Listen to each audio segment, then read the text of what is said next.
Okay, my dears. So what we're doing today is we are working on coloring in our pigeon. So what I want you to do is get your colored pencils out. If you have a gray, you're gonna need gray today. Some of you might not have gray. You are fine with black, white, and then get an orange color to do the beak and the foot.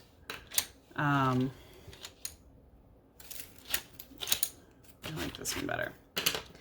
So I recommend if you have the 24 pack of Crayolas, you should have these same colors. I just have different ones than you guys do. Make sure that they are sharp and ready to go. Okay, I got that guy. All right. So we talked a little bit today about symbols of peace. We talked a little bit about it yesterday too, but not quite as much. So doves and pigeons are often considered symbols of peace for a variety of different reasons. There's other symbols as well. So we know what a peace symbol is, so we can know a hand doing the peace sign. We know the actual peace symbol, because we're going to cut this out. I'll draw it on here. I showed these examples. This is another peace sign, not to be confused with the Mercedes-Benz sign that is missing that side. So this is what a peace sign looks like. And then there's other ones too as well that go along with it. But normally this is what you would see with like peace, the dove, or a pigeon. So what you're going to start with is your darkest color. So if your darkest color is black, you're going to grab that first. If you have different shades of gray, awesome. If you don't, just don't press down very hard. Now, when you color in with colored pencils, and I know I talk about this all the time, but hopefully it sticks eventually. The lighter you go with your colored pencils, the less color is put on your paper. If you go and press down super hard from the beginning of your assignment, you won't be able to add more layers of color. Now this portion of the lesson is an exercise in value scale, and I know if we were doing this in class we would be using paint. Well, we're not in class, so we're going to use colored pencils. You can do the same effect.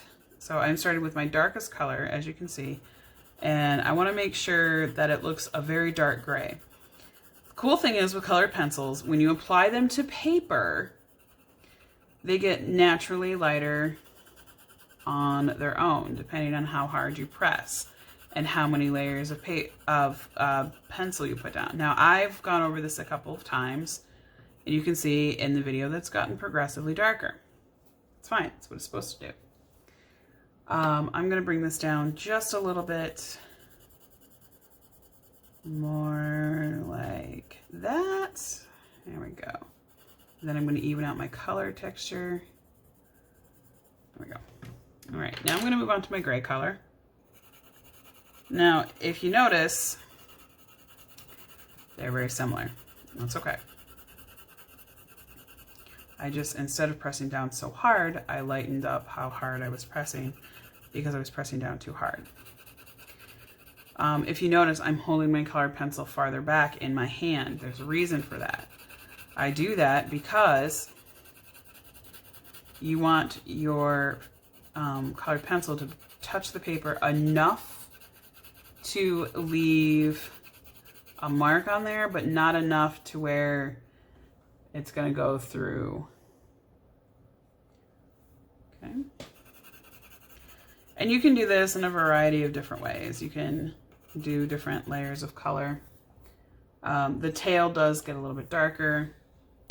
So I'm going to stop there and I'm going to come in here. And as you can see, I'm holding the pencil closer to the writing end.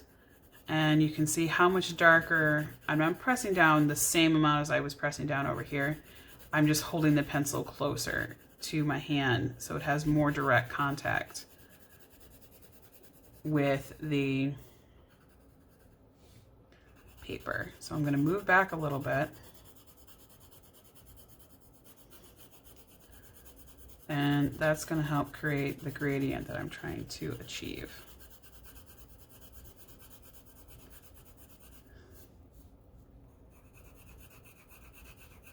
I'm pressing down super light right now, so like I'm very lightly pressing onto my pigeon. I'm going to carry that up to the top of the pigeon's back. Overlap, overlap, overlap, and then up here I'm going to have some white space. So I'm going to leave that white, and then I'm going to make a stripe with the gray. And then I'm going to fill this in here.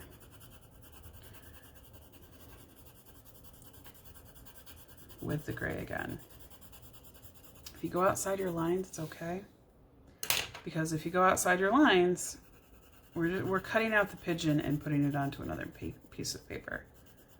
So I want to be able to distinguish various shapes from each other, so I'm doing that. Now I'm going to take my white colored pencil. I've talked about this before. The white colored pencil doesn't do a whole lot on white paper. It's not supposed to. But what it does do is it helps with blending colors together and blending edges together, so it doesn't look so choppy looking. Obviously with paint, it'll be a lot easier to accomplish. But as you watch as I go down, and that makes all of those lines softer, and it makes the white appear more gray, because what this is doing is pulling the gray that I've laid down into those areas. And I do like to go in opposite directions with the white. You're not going to notice it as nearly as much. So if you go in the opposite directions, it helps to smooth it out. You can see that's happening more in the black than it is in the gray. There's already a lot of white in that gray. And as you can see, blends it out to where it doesn't look so black, it doesn't look so dark. Same thing in here. Blends it out to a nice, more even. I like going in the opposite directions. It makes more texture. More even, textured grays and different tones. Now, if you have paint at home, you are more than welcome to paint this instead of using colored pencils. But I'm just assuming people have colored pencils. Now, the same effect will happen if you use crayons instead.